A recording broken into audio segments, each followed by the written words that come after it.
Ao longo destas semanas temos analisado as mudanças que aconteceram na sociedade portuguesa na segunda metade do século XX e as implicações que essas mudanças lançaram à Igreja Católica, nomeadamente à evangelização. Temos-lo feito, como sempre, pelo Manuel Clemente, cumprimento. Boa tarde, Paulo. Muito boa tarde, obrigado por estar uma vez mais connosco. Para hoje, que vamos olhar que fator de mudança... Olha, um fator que teve uma enorme importância, que foi a relação dos portugueses, então ditos metropolitanos, com o Portugal ultramarino, que nos anos 70 vai acabar, não é? Nos termos em que se verificava, e que se verificava há muito tempo. E essa mudança significou que numa sociedade de cerca de 10 milhões de habitantes entra um contingente de meio milhão de habitantes, assim, de repente, e que foi surpreendentemente bem integrado, que é uma coisa muito interessante e muito importante de sublinhar, mas que com certeza que mudou muito enfim, o que era a sensibilidade e a consciência da sociedade portuguesa como tal, porque é uma componente muito grande. Eu peço ao Paulo, apenas para integrar estas reflexões, que leia aí mais um excerto do professor Rui Ramos a esse propósito. Um dos maiores efeitos da descolonização acabou por ser o crescimento da população na metrópole. Para retirar os colonos de Angola, no verão de 1975, montou-se a maior operação de evacuação aérea da história, com a colaboração de vários países. 6 anos depois, segundo o recenseamento de 1981, viviam em Portugal 505.078 portugueses, que residiam em África em 1973. Dos refugiados, 50% tinham menos de 16 anos e 67% estiveram empregados no setor dos serviços. É um número muito considerável. Antes de mais pela juventude, pela média etária, mas depois também pela quantidade, porque nós estamos a falar de uma população que de repente no ano entra em Portugal, mais ou menos o que é hoje a população da Madeira dos Açores. Nós estamos a falar de um grupo pequeno, não é?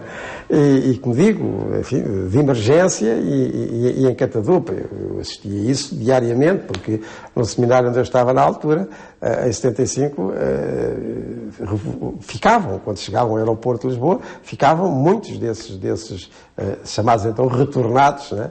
E que ali ficavam enquanto não fossem encaminhados, ou eles próprios não se encaminhassem para outros lugares. Portanto, foi uma coisa imensa e com enorme impacto e, digamos, único até nessa proporção. Claro está que Portugal foi sempre um país de onde se saiu e um país onde se recebeu. Isso foi sempre, não é?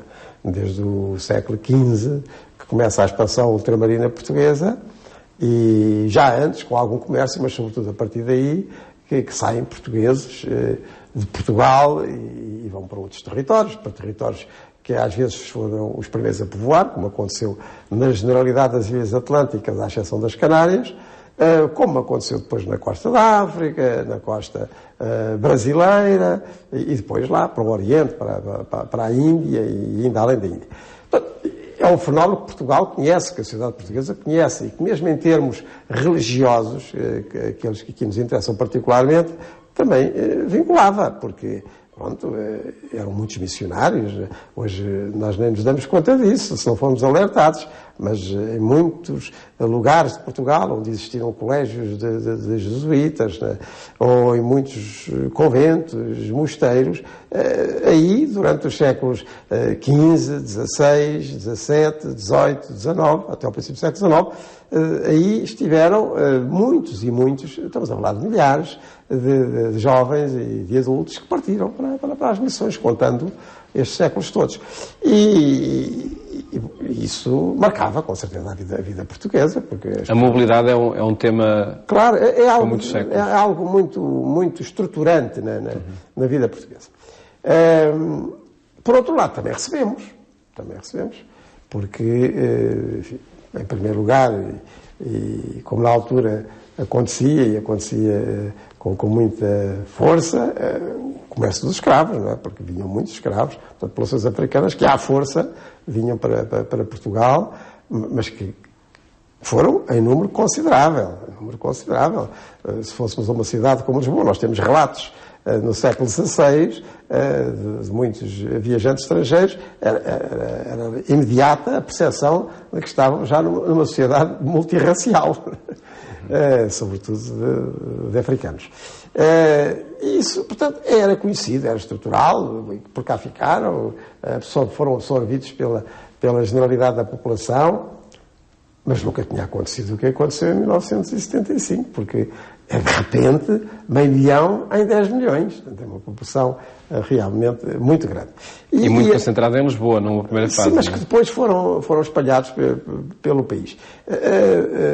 O fenómeno do retorno dos nacionais, como então também se dizia, tem sido, em geral, apreciado na capacidade de absorção da população portuguesa. Mostrou, nesse aspecto, uma grande vitalidade e vitalidade positiva dessa mesma população, porque às vezes tratavam-se de portugueses já de segunda e terceira geração em África, sobretudo em Angola e Moçambique. Portanto, nem se podia chamar propriamente um retornado, porque nunca cá tinha vindo. E com vidas muito preenchidas, não é? Exato, e portanto, também habituados a outras latitudes e outra largueza, não é? Outra largueza. É uma das coisas que nos impressionava a eles, que vinham, e nos impressionava a nós que estávamos, era a diferente consideração do tempo, e quase do espaço e do tempo, não é? Porque para eles, 300 km, sobretudo se viessem de Angola, ou 500 km, eram ao redor, não é? E para nós, nessa altura, como digo, ainda não havia essa grande rede de autoestradas que hoje temos, pensava-se de véspera, não é? Só de uma semana. Para eles era rápido, era imediato. Também com uma grande ductilidade na capacidade de se fazerem ao trabalho e procurarem. E isto acontece em 1975, tinha sido a Revolução de 1974, e nesse ano ela ainda estava com muita força, com uma profunda mudança social, económica e até cultural. E apesar de tudo, na generalidade foram absorvidos.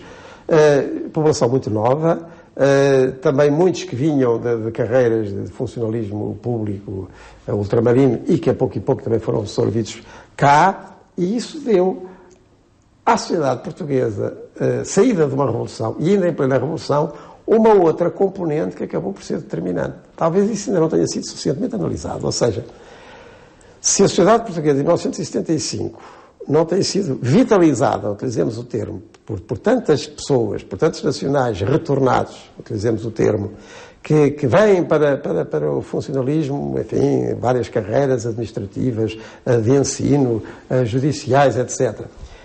Se não tem sido vitalizada, como digo, por esta componente, talvez o curso dos acontecimentos não tivesse sido exatamente como foi.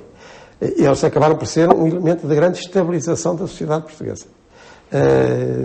Porque eles vinham, sobretudo, com vontade de refazer a vida. E, às vezes, com percursos heróicos. Eu conheci alguns que, como eles cá chegaram, até meus antigos colegas universitários, e que depois voltaram, que tiveram que refazer a sua vida, assim, de repente, não é? Conforme, ou melhor, contrariamente às suas expectativas, e que o fizeram com uma vitalidade impressionante. Portanto, foi um fator muito positivo de revitalização da sociedade portuguesa na altura, nos anos 70 e toda a segunda metade dos anos 70. Também no que diz respeito à vida católica, porque, concretamente, nos centros urbanos e periurbanos, onde eles, sobretudo, se instalaram, ali em Lisboa, à volta de Lisboa, as comunidades cristãs, algumas delas, foram determinantemente marcadas pela presença desses católicos ultramarinos. E positivamente, não é? Positivamente, quer dizer, que assim como vinham para reconstruir a vida, também vinham para se integrar. E encontraram nessas comunidades também um apoio que, em alguns casos, foi extremamente eficaz, além de generoso. Portanto, é um fator muito importante para nós percebermos que o Portugal da segunda metade do século XX e, sobretudo, do último quartel do século XX, portanto, 75-2000, foi um Portugal muito determinado por este ingresso inédito, absolutamente inédito, e em tal quantidade de uma população que aqui era nova.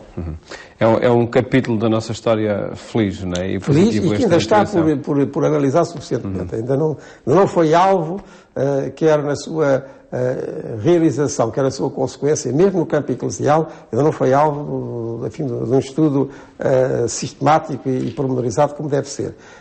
Mas mudou. Deu às comunidades católicas portuguesas, sobretudo nos locais onde houve mais incidência de retornados, e depois a inclusão deles, ativa, a essas comunidades, deu, enfim, um alargamento de perspectivas e de participação a que elas não estavam muito habituadas. Um setor a investigar, um desafio que aqui fica também para os historiadores desta época contemporânea. Samuel, muito obrigado por estar connosco. Voltamos a encontrar-nos de hoje 8 dias, quando olharmos outros fatores de mudança na sociedade portuguesa que colocam desafios à nova evangelização.